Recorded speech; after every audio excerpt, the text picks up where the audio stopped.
So, welcome everybody to the second in a series of Project A Improvement Zooms, we're calling them. And today's Zoom will be about the developments that have taken place over the last few months in relation to the Wellbeing Collaborative under Project A, which has been ably led by Anna Parry, the Deputy MD from AACE.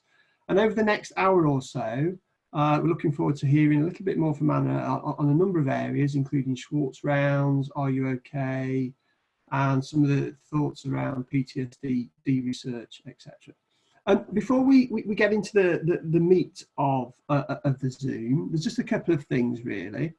Number one is, well, because there's probably there's now at least 22 people on the line now. And actually, there's one or two offices I've noticed have got a couple of people sort of looking into the Zoom. So we're probably getting towards 30 people on the line at the moment. In order, we want this to be interactive and we want people to ask questions and feel that they can participate. What we found really useful when we ran a Zoom a couple of weeks ago with David Morgan up in the Northeast was that we used the chat.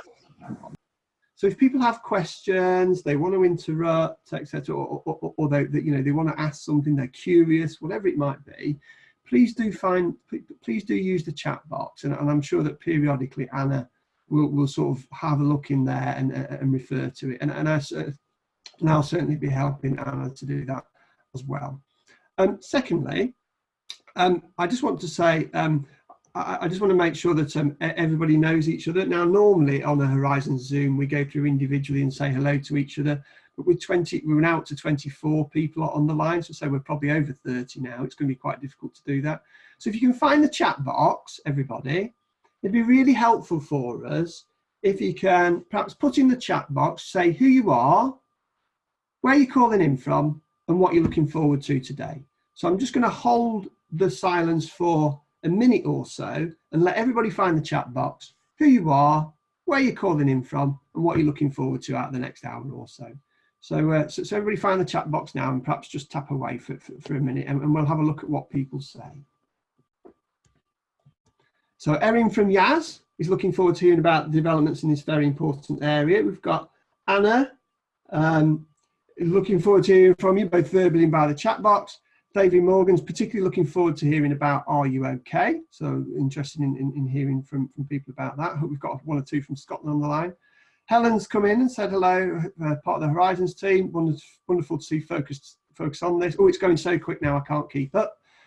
Sean Johnson from Inverness, looking at expanding knowledge. Ruth from Livingston, really looking forward to today. Ben from SAS, looking forward to hearing about Schwartz Rounds. Crikey, Anna, you've got a lot on here. There's a lot of people looking forward to this. Andrew Parker is calling in from Glasgow Airport. Brilliant, good to have you from Glasgow. Caroline from NIAS is also interested in Schwartz Rounds. And Vicky's looking forward to hearing the discussions and sharing the learning in WAST. Vicky's a trim coordinator. Joanne from NIAS is also interested in RUOK. So I think most people have had a go at the chat box. No, here's Matt as well. Matt's keen to hear about Schwartz Rounds. Jennifer's looking forward to talking about PTSD. And Julian, Point of Care Foundation, also is responsible for Schwartz Rounds, so he's really looking forward to this. Great, so we've got some fantastic people on the line today. So I'm going to stop now and perhaps hand over to Anna, who will introduce herself and perhaps start to talk us through the various aspects of the next hour or so. So Anna. Thanks very much, Ian. So my name's Anna Parry. For those of you who don't know, I'm Deputy Managing Director at AACE. And AACE, I'm sure the majority of you know this, if not all, but we represent all UK ambulance services. So we're a member organisation. And one of the areas that I'm sort of lead on anyway for AACE is around staff wellbeing. And I link in closely with all your human resource directors and staff wellbeing leads. And then through Project A, one of the three collaboratives that many of you have been involved in is staff health and wellbeing. And we had an event in March that many of you attended. And after that, we came at the output from that was to produce a pledge, which all CEOs of NIAS signed up to. Ian, can I have some of my slides, please? Would that be all right? can I have some slides? Can I have my slides up? Is that all right? I can see the slides. Can everybody else see the Oh, I slides? can't. That might be how I've got my screen. Yeah, I can see them. Okay, so that's great then, as long as, yeah, that's lovely, thank you. So I'll pick up the slides now, I couldn't see them before. So our aims for this hour are to update that collaborative event in March, nationally, so what we've been doing, so what I've been doing in AACE with many of you and in trusts, and that's many of you within the ambulance service and outside.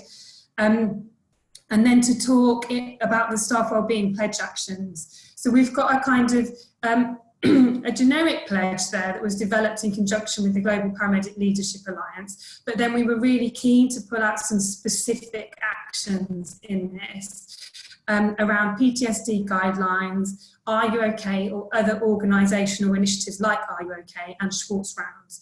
And what I hope to get some way towards over this hour is have a bit of a chat about so to update you all about where we've got to, and then hear from you about what's working in your trust, what's not, and where you think we're going in the good direction, where we maybe need to rethink or change a bit, take a different steer. Really keen to get your feedback and input, and then to sort of build on the networking that's already going on in this area and the learning from others, and then determine if we don't get as far as we would like to in this hour, we've got another date in February to kind of keep working on this, so to come back together and hear more about it.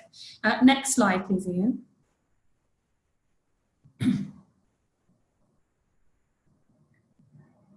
Thank you very much. So there's a lot of text here, but this is just to clearly remind you of where we're at with regard to this pledge.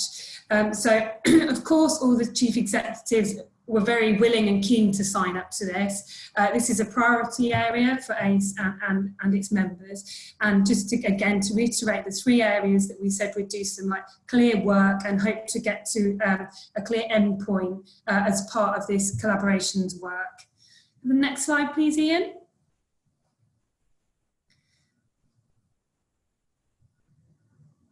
Thank you. So I'm going to move firstly on to post-traumatic stress disorder. How I kind of see this work in this hour is to touch upon the PTSD guidelines, outline to you where we've got to with that, and then do the same for RUOK.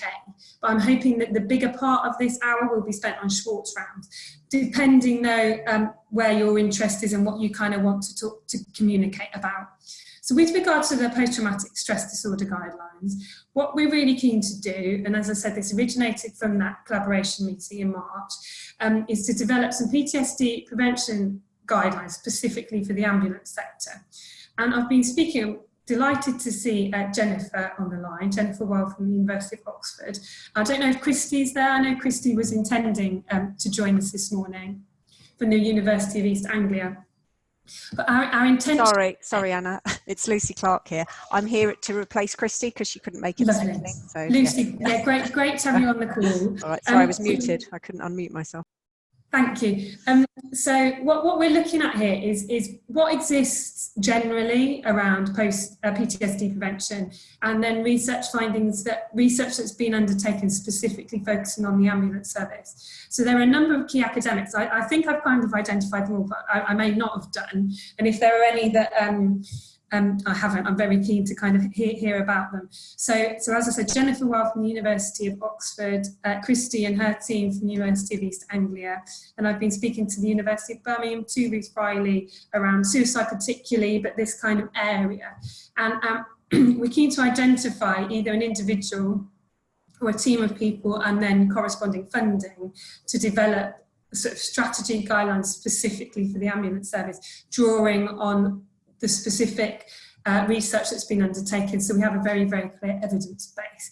And something that I'm very committed to individually, and I know others echo this and share this commitment, is to ensure that what we're sort of promoting, recommending, has a very sort of sound evidence base, so that we're advising sort of our trusts in the best possible way, so we can ensure that our staff get the best possible optimal sort of care and support in this area.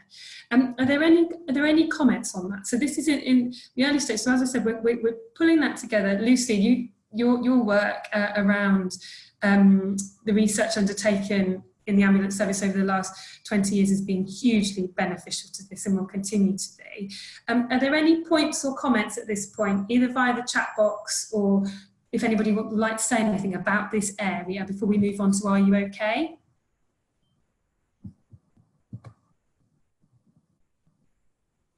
No, nothing anybody wants. If there is anything, then please pop it in the chat box or come to me. My email address is at the end. I think. Hi, Anna. It's Jennifer. Sorry. Hi, Jennifer. Hello. My microphone was muted as well, like Lucy's. It sounds like you're on your way to developing guidelines, and that's the next step. Just looking at all the research that's been done in the area and thinking about a strategy to prevent PTSD, or at least to offer early intervention. Yeah, that's what we're keen to do, but kind of really draw on the work that people like you, Jennifer, have been doing, and make sure that we have a really sort of clear evidence base. And yeah. Okay, so in terms of how we can contribute to that, Lucy, me, Christy, is it worth having a chat outside this meeting? Yeah. Okay. Yeah, that would be great. That would be great. There's also, somebody from the University of Birmingham who might have a student with some of the initial work. So and if there's anybody else on the call who's particularly interested in this area, if you could drop me an email and we can include you in it. I can see on the chat box somebody said how we're going to ensure this is embedded into paramedic education, which I think is key, and we must make sure happens with all the work we do in this area, really. Okay. Yeah, thanks very much. Thank you. Ian, can we move on to the next slide, please? Certainly.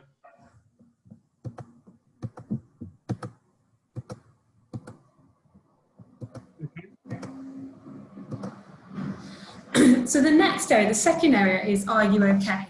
Now, I'm sure some of you will have heard of this.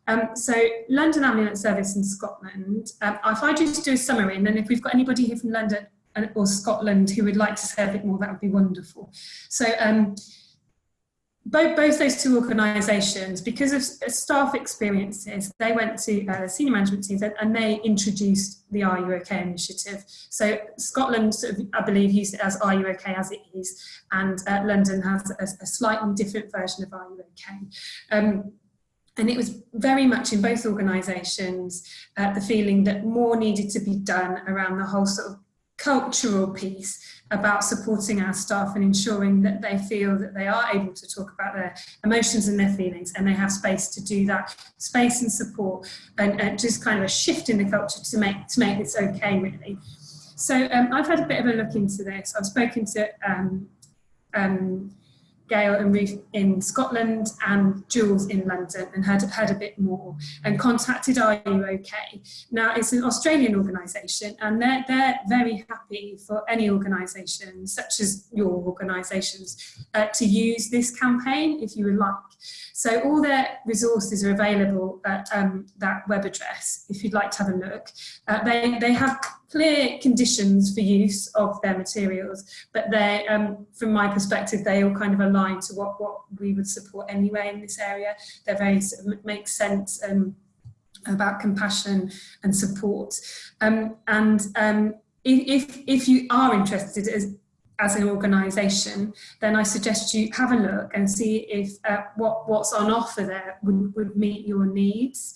And then if it were the case that the majority or all of the ambulance services, they would like to participate, then I think we could kind of look to a whole sector sign up of this. But it may be that you have a similar sort of organisational campaign message, in which case we'd love to hear about that in this area. It may not be that Are You OK kind of works for all organisations, but it seems a really good example for those trusts that maybe have a gap here that could usefully be filled.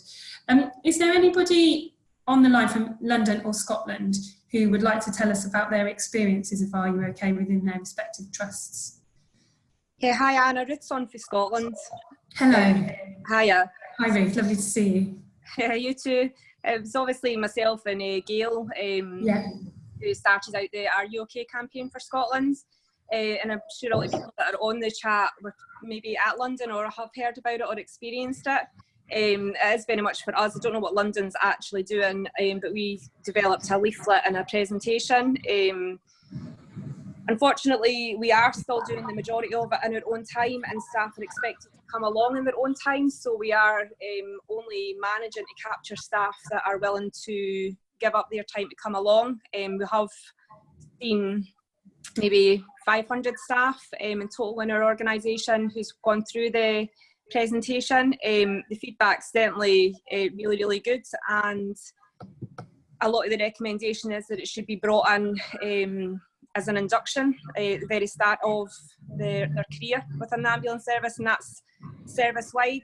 We've even been in to do admin staff and our support staff and everything as well. So as many, although it's initially was aimed always at frontline paramedics control, it's certainly being adopted by the whole service. The service still very much promote it. We're still working on other areas of it for systems and some governance around how we capture staff wellbeing. We are getting there.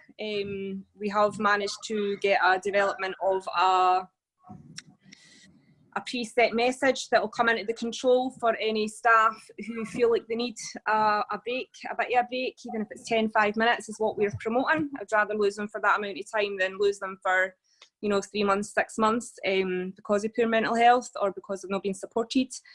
So the developments are there. We're still working on it. It has been 3.5 years, but we're still going. I don't know if anybody's got any questions about it or if I've said enough. Any questions or thoughts from participants?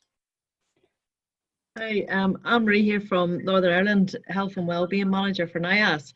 I wanted to find out about the permissions because I went on to RUOK yesterday for Suicide Prevention Day today, downloaded the work-based pack and have sent it out to our station officers and CSOs for stations to promote the campaign today and between now and World Mental Health Day. But I didn't know about the permissions. I didn't see anything about that on their site. So the permission for me, I don't know if Anna's got more, but when we started it out, I had emailed them because we were developing leaflets and using their wording in their text for RUOK. We asked for the permission to use that because we were developing presentations and leaflets. So what they did, because it was our own development, they wanted to check that before we promoted it. So I don't think printing it off the internet would be anything, but if you're going to promote it actually in your service itself is where they look for permission. Yes, it's very straightforward. So when I contacted them, it's just a one-pager that just outlines their principles, and then if you sign up to that, then you can have those visions. So I can send that to you, Anne-Marie. Brilliant, thank you. And anybody else, just get in contact and I can send that on, and then for you to kind of explore a bit more. And then if you'd like to proceed, then go ahead. We'll look forward to hearing more back from you. Thank you. Thanks. Is there anything else about RUOK that anybody would like to add? I can see some really useful information coming through some other trusts about what's going on in their respective trusts with regard to RUOK and others. Is there anything else from anybody before we move on to Schwartz Rounds? No? Okay, thank you. Can we move on to the next slide then, please, Ian? Thank you. So the third area here, and this is the one where I expect we'll sort of spend more time today. And then for our subsequent Zoom call sessions on this, if you'd prefer to have more detail on the others, let me know and we can kind of steer things in that way. I just felt that it would be useful to get more input from you around the Schwartz Round, particularly today. So it's great to have so many of you there. So we talked about this at a collaboration event in March, and Anu Mitra, a trauma surgeon from St Mary's, who was on duty during the Grenfell Tower disaster, he came and spoke about his personal experience and how they'd introduced Schwartz Rounds because there was a very, very, very much a sense that additional sort of backing needed to be given to staff, and they needed the space to talk about the emotional impact of their work upon them. So they'd introduced them, and following that and the sort of appetite that was clearly exhibited for more work in this area at the collaboration event, made contact with the Point of Care Foundation, and we've thought a bit more about what we can do in this area really. So great appeal to me of Schwartz Round is the great evidence base that exists for them. And prior to this call, Lindsay Oakes circulated a video, a 10-minute video from the Point of Care Foundation, showing you a bit about a Schwartz Round, showing one in operation, which is really useful, I found, and then one about the evidence base. And I suggest that if you haven't had chance, you do take 20 minutes to look at both of those, because it just brings the whole concept to life and shows you what it's about really in just those 20 minutes. I got a really, really sort of strong sense of what these mean and where the benefit can be. So YAS, LAS and East of England are signed up with the Point of Care Foundation to deliver Schwartz Rounds, and I'm hopeful that we'll hear shortly from all those trusts about their experiences with the Point of Care Foundation Schwartz Round model. Then we've got Sasha on the call from South West. So they're undertaking something similar that's been term clinical supervision. We're keen to learn about your experiences too, Sasha, from South West. And then with regard to Schwartz Round, from my discussion, we're fortunate to have Julian Groves, the head of staff experiences and resources from the Point of Care Foundation, on the call. I've had some useful conversations with Julian. We're keen to kind of work, so AACE and the Point of Care Foundation, to sort of work with the sector to see if there's scope to develop a more fit for purpose model for the ambulance service. So Julian will talk shortly about some of the work that he's been doing with community trust. One of the issues we have, that you're all acutely aware of, that an acute trust doesn't, is that we haven't got our staff in one place, and it's how to kind of properly sort of try them out given that context, and then if trusts do feel that this would be a good way to sort of proceed, how that's done in the most effective way, really. So can I have the next slide, please, Ian, or is that my only slide on Schwartz Rounds? Yeah, can we go back, please, Ian? Sorry, apologies. Could I first, Julian, could I ask you just to sort of say a little bit more, just briefly, to build on what I've talked about, and then if we could hear from those trusts that have been piloting Schwartz Rounds, that would be wonderful. So if I can ask Julian to tell us a little bit more, just to build on what I said first, that would be hugely helpful. Okay, can I just check you can hear me? I can, yes. Can others? Hear you loud and clear, Julian. Yes. Okay. So hello, everyone. What I'll just do, I'll make a working assumption that maybe not everyone had a chance to look at the videos. If I just give you a very quick bit of background, can I just check, can you see me, by the way? Hello? Yeah. You can see me? Hi, I can't see you, but I can hear you. Okay, fine. That's probably the best way. Schwartz Rounds have been in the healthcare sector in this country for 10 years now. We help organisations, 200 organisations or more run them. And I think, as Anna pointed out, they primarily started in acute hospitals, but they have spread to community trusts, mental health trusts. We're now piloting them in children's social care, with vet practices, and in a prison. Very briefly, why they're called Schwartz Rounds. They were developed in America at a place called the Schwartz Center for Compassionate Care, and Ken Schwartz, after whom the center was named, was a man who had a diagnosis of cancer in his mid-40s. Back in the mid-90s, he was a healthcare lawyer by profession. He wrote and spoke very eloquently of his care across the year he had care before he passed away. And at the very center of it was his sense that he marveled at the technical care, radiotherapy, chemotherapy, but what was most important to him were those moments of human connection. And he used a phrase, making the unbearable bearable. And he was very interested in how some members of staff treating him were able to bring that and others weren't. And as a consequence of that, he left a very considerable amount of money to go into research. And one of the things that came out of that was Schwartz Rounds. And Schwartz Rounds were based originally on something you might all know as grand rounds, which is the thing that happened in hospitals mainly to discuss a patient or a particular set of cases, and a kind of very technical type discussions. In contrast to that, Schwartz Rounds are very much about people's emotional response to what they're doing in their work, to their feelings and thoughts about the impact of what they do. It's not about problem solving, it's not about the technical issues at all. So although it was modelled on that, it's very different to the grand rounds. We all, I don't need to tell you all this because you all know this, but people in the health service in particular, and I've worked there myself, you basically have to get on with the job, and we all have our protective strategies to help us either evade or deal with emotional distress. And the finding when the Schwartz Round were being developed is that, and I think we also all know this, that those strategies inhibit our ability sometimes to empathise and connect with patients. So the Schwartz Rounds were developed to help deal with that issue.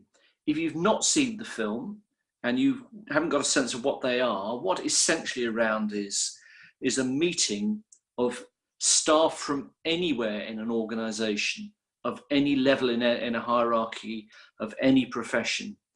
And they will come along and listen to 3, maybe 4 panelists, and those panelists will tell their own story for about 5 minutes. They'll have been pre-prepared. And after that 15 or 20 minute section, there are 2 facilitators who will open up the meeting to listen to the audience's responses and maybe telling their own stories. It's a confidential forum, and it's not about problem solving. It's not about questioning people. This is just really about storytelling. And the evidence that I think Anna referred to, there was a lot of qualitative evidence that came out immediately about how people felt that the rounds, after they'd been to a few, would help normalise emotions. So those thoughts that we all have sometimes of incompetence or feelings around fear, which I suspect, particularly in the ambulance service, may well be the case, grief, shame, are then expressed in front of each other, and sharing those sorts of feelings and emotions. Lots of people self-reported that moved them out of feeling quite isolated and had shared understanding with other people and reduced senses of kind of difference and isolation, as I said. The rounds have been found to create a culture of openness. They promote connection between staff, they increase insight. In hospitals in particular, there's a great role modelling effect where more junior staff can see very senior staff telling quite personal and emotional stories. There's a better appreciation of different roles, flattening of hierarchies, and feeling values. So all those things were reported as qualitative evidence. I think one of the key findings, though, in a recently published piece of research, which was a huge national evaluation of the rounds, which some of you may have seen in the film, but I will just very quickly explain, is a quantitative finding based on using GHQ 12, which is a general health questionnaire that is essentially a tool to determine the level of psychological distress in an individual. What the research found was that for those who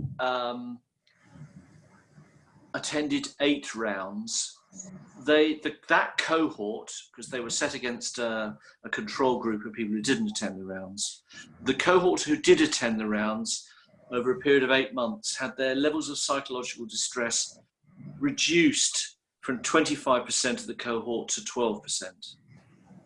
In the control group, there was no statistically significant move at all.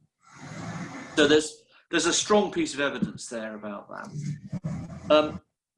I might just pause at this point and see whether there are any questions now, and also just checking with Anna that I'm either going too slowly or too quickly. That's perfect, Julian. That provides a really good sort of overview.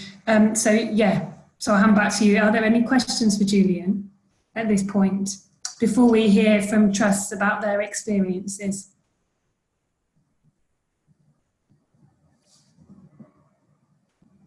Resounding silence.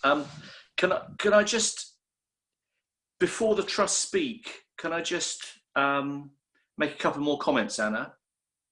Yeah, of course, Julian, of course. Okay. So the significance of talking to Anna and then yourselves about rounds is, whilst the rounds are out in some of your colleague trusts, there are very specific issues about running them in organisations that have staffing arrangements where people are pretty dispersed, to say the least, and may not get together in groups, in large groups that frequently.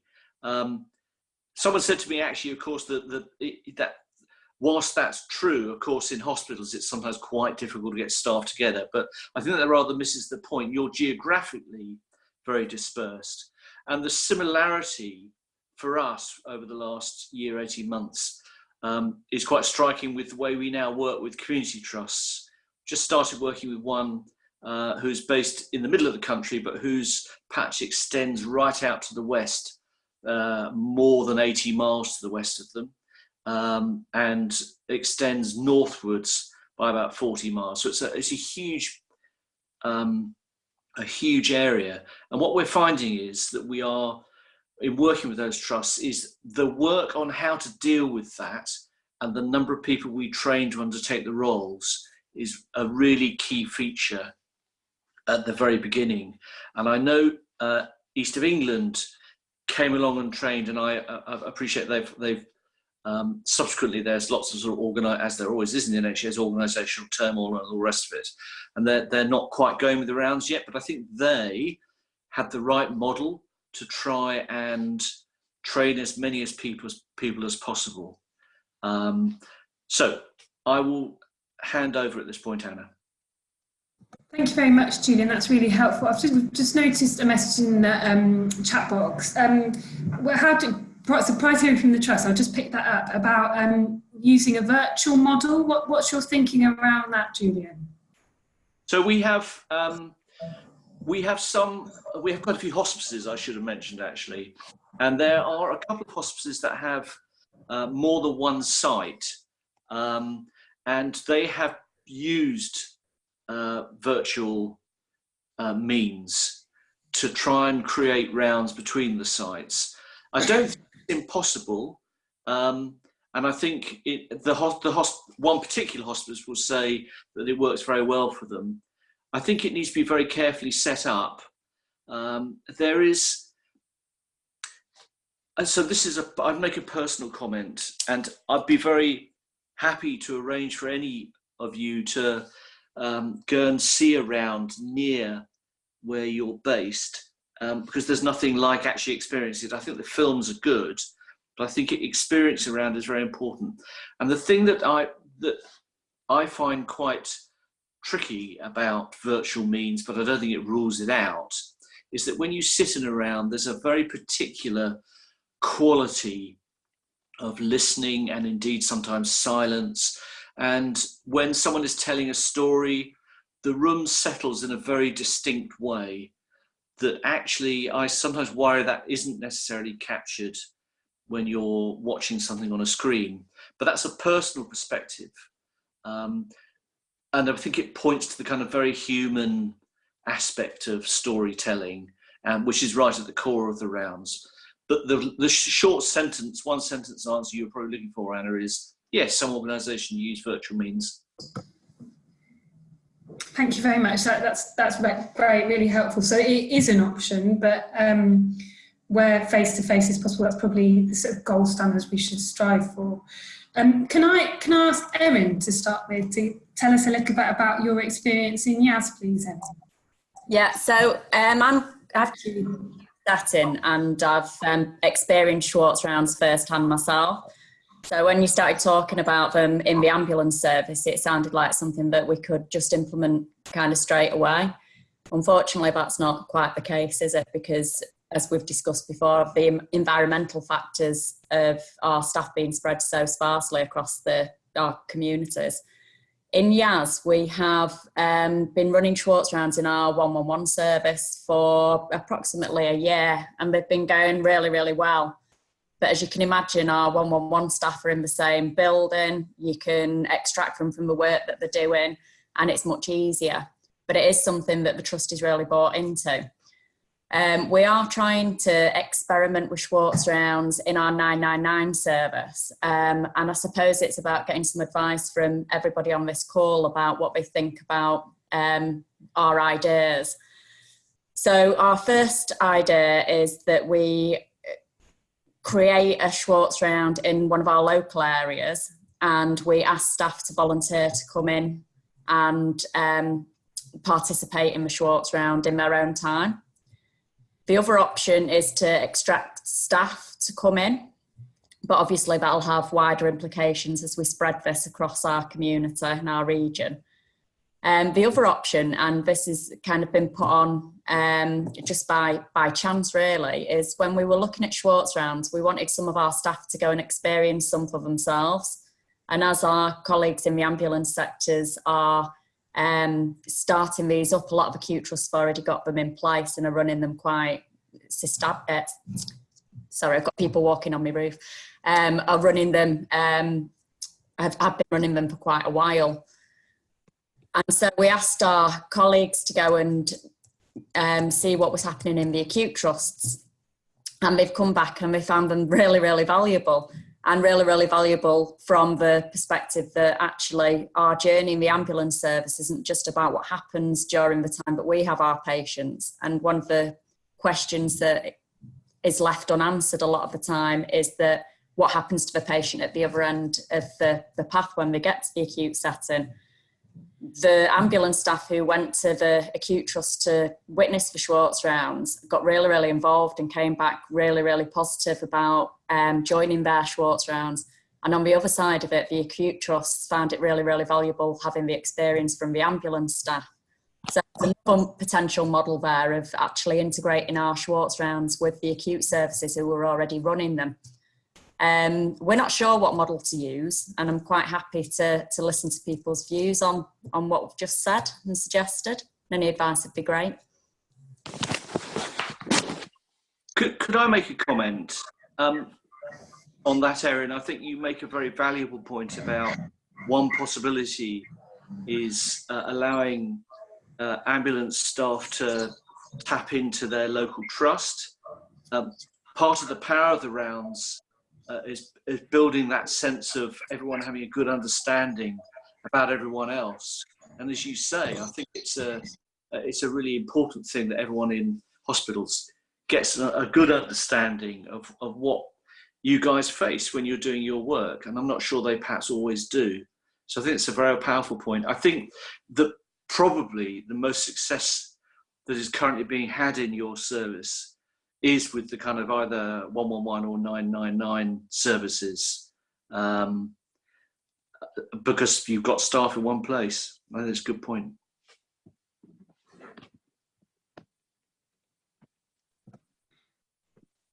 Would anybody else like to come in there, so from East of England or London, particularly to talk about your experiences?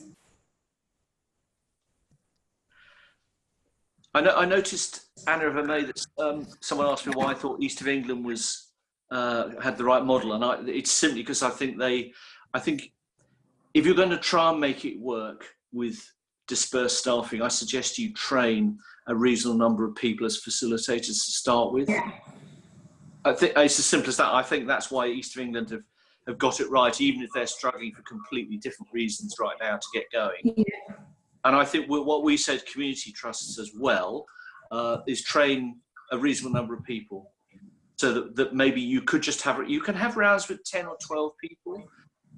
You don't have to have the kind of acute model of 150 people.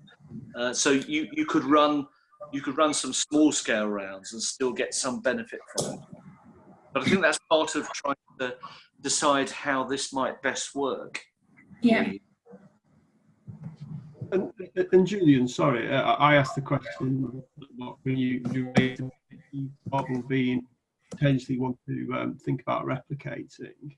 Can you give us a sense of scale in terms of how many people that East sort of trained in the process? Just to give me, was it 3 or 4, or was it 100? I've got no sense. Sorry, it was so an acute trust starting may literally only train 3 people to start with, which will be 1 clinical lead and 2 facilitators. East of England, I'm now testing my memory. They trained, I think, 9 or 10 people. You're muted. I was just saying thank you. Have we got anybody from London or East of England who would like to tell us a bit about their experiences?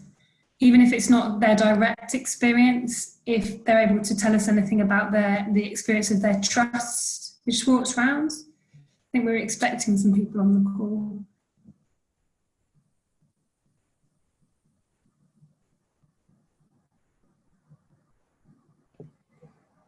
Maybe people have gone shy. Sorry, Ian. So maybe a few people have gone a bit shy.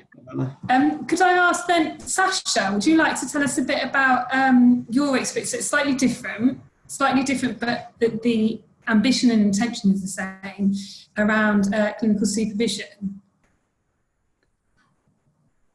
If you can now hear us, Sasha.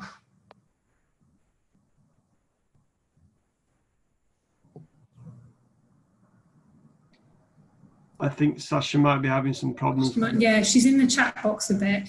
We've got some other questions in the chat box around how trusts have managed to get exec and senior leaders involved, and also cost implications of introducing the rounds and training. Just something on that is that Julian's going to present to chief execs and chairs at our council meeting in November. So we're kind of coming in at that level. So if this is something that you're interested in as a trust, kind of doing a bit of a pincer movement really. So all CEOs have kind of signed up to the principles of exploring this.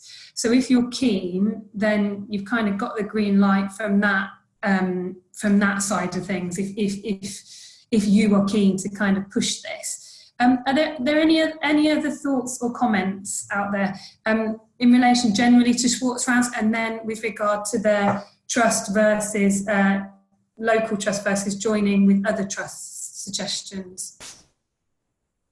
I've just got a message from Sasha. She's dialed in, but her audio isn't working. Anne-Marie, I can see a comment from you in the chat box. Do you want to ask that? So we put, what struck me watching the clip of a round was the skills of the facilitator. How did you recruit staff for training? Yeah. I suppose it was about how did you identify appropriate staff to facilitate it, because it really did strike me the skills that they had, the warmth that they seemed to have naturally, that type of thing. Yeah, I mean, Anne-Marie, so it's Julian again. Yeah. I mean, clearly in acute trusts in particular in the past, it's probably been a slightly easier game because there's no doubt about it that clinical psychologists rush towards this in droves, if I can put it that way. But the truth is that now there's a whole range of different people doing it with lots of different backgrounds. How do you identify people like that? I think sometimes they're self-selecting. I think sometimes those who might set up a steering group within a trust and actually start to talk to people will feel they can identify who's going to have the appropriate skills. You're bear in mind when you're watching those films, you're watching people who've already got a fairly large amount of experience. So I understand the question, but I think actually somehow, without making it sound too kind of weird, you end up with the right sort of people. And actually, because they come on training with us, we've only had 1 or 2 instances where we worry for someone who's been on the training. We think, gosh, have they got quite the right set of tools for this? But we train people, so we will find out whether they're really the right sort of people. Okay, thank you. Thanks, Julian. Are there any questions or thoughts on this? Yes, Anna, can I? Hi Liz, thank you. Hiya. Hi Julian, Liz Harris from the College of Paramedics, so with the professional body. So I'm just thinking about whether this, it struck me when you said that there can be 100, 120 people in a room at some of these, and that's obviously not going to fit an service model, but then I'm thinking, well, what about other areas where paramedics are all in rooms together? Like, you know, bigger events that we might put on where we could have a small session with a bigger day around clinical learning, but would the Schwartz Rounds fit in that, do you think? Yeah, Liz, I do. There are some instances where that happens. Some GPs use that model. Large GP practices might have a half day where they're doing something else, and then maybe at the end of the morning or the middle of the morning they'll run around. In Hammersmith and Fulham in London, there's a whole group of GP practices who also, individual GPs are kind of the responsible medical person in some of their care homes there, and they bring everyone together once a month for something, another reason altogether. And they will then have a round. So yeah, that's a good idea. Great. That's thinking. Yeah, I hadn't thought about that, Liz, but that certainly opens it up, doesn't it, really? It does for us in terms of doing all-day events with a bit of a mental health focus, and this would be something to integrate potentially. Having listened to the evidence around what it does and what it achieves, I don't see why not. Yes, more thought needed. Are there any other thoughts or questions or ideas? Just an understanding on how long that training is and what it involves. Yeah, Andrew, there are 2 days of training. The first day is predominantly for facilitators and the clinical lead, and that happens obviously before the rounds start, probably a month or two before, and then a mentor is appointed for the site, and they will go along and meet with the steering group, and with a very important role is the rounds administrator. So that's done on site, and they'll meet with people there. So there's a day one training, then the mentor goes, and then 6 months or so into the rounds running, there's what we call day two training, where the facilitators have a chance to deepen their skills and share some experience of how it's going, and understand a bit better how they can manage certain aspects of the actual round. And then in the meantime, the mentor will have gone along and perhaps might even have attended a round. I hasten to add this, when I use the word observation, it's not some sort of pseudo inspection, it's there to kind of support people and try and make sure an organisation can run the rounds as best they can. And the mentor continues to have as much contact as the site requires. Thanks. Thanks, Andrew. Are there any other thoughts, particularly while we've got Julian on the line, really? Are there any sort of specifics? I mean, I can always link you in with Julian or come through me, but while we've got Julian on the line, are there any other burning questions or ideas? A personal idea, I'd love to come to Canada next year, if that's all right. Yeah, I don't think, yeah, I'm not going, unfortunately. But if things change, maybe do it, take a big group of us to do one over there. But a date on that one. The chat box lit up when Canada was mentioned, Anna. Angela's just popped in, Angela from South Central's just popped in the costs. Julian, can you just tell us a bit about the costs, please? I knew someone was going to ask that, and I'm now going to struggle to get my head around this. So it kind of depends on the size of the organisation.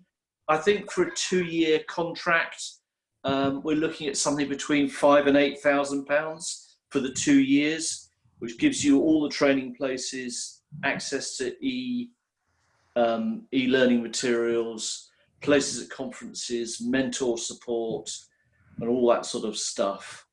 It kind of slightly varies by size of organisation, but I would anticipate that we're trying to get something that is going to work, that we would try and be as flexible as we can. I didn't point out to everyone that actually we're a kind of charity. We're straightforwardly a kind of not-for-profit. So when I'm talking money, I'm not talking profits and things. It's just kind of what it costs us, really. So somewhere between 5 and 8, and it's a 2-year contract. And included in that is a license to run the rounds. We're the license holder in the UK. I hope that hasn't given anyone a heart attack. Thank you, Julian.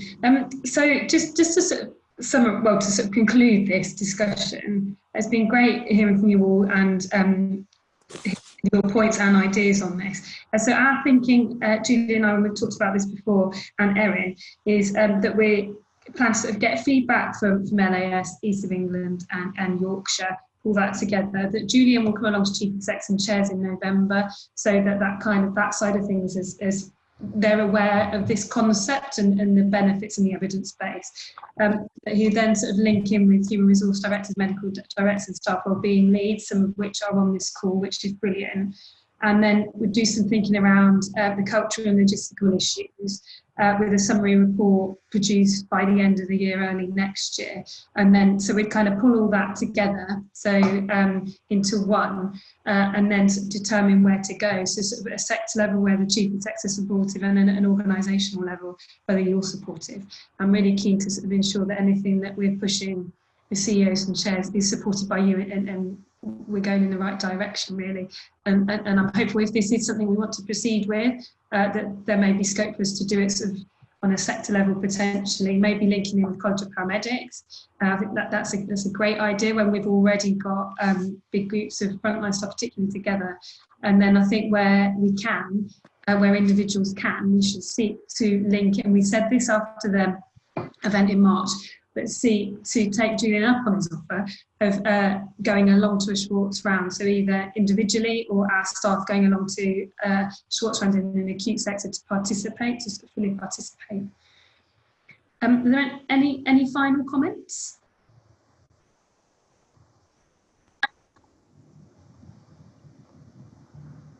Could I just say thanks for inviting me along?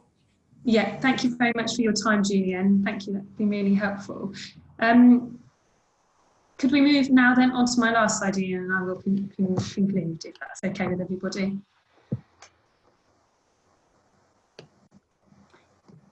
So, do you want me to do this one, this last one? So, we're just to let you know, this, as I said at the very beginning, this is the second of a series of Zooms that we're doing around improvement.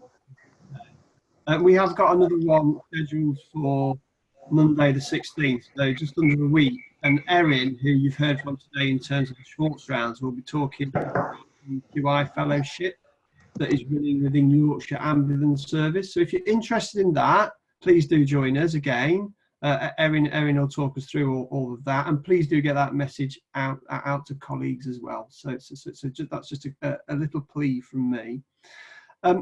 Finally, before I ask Anna to wrap up, we'd be really interested in terms of, you know, what you've heard over the last hour or so. You know, what are your thoughts and feelings? What are you going to do? Are you going to do anything different? Is there something you're particularly interested?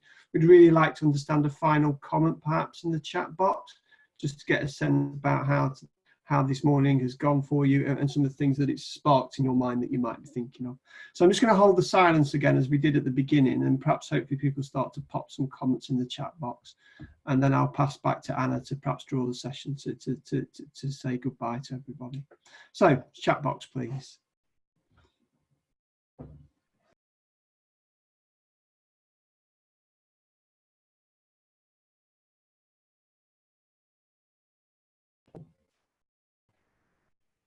Okay, so a lot of people like the idea of linking in with their local acute trusts, which is great. Andrew said certainly improved his understanding and provided some ideas for thinking about how to take forward. Liz is now thinking it's much more flexible than she originally envisaged. That's great.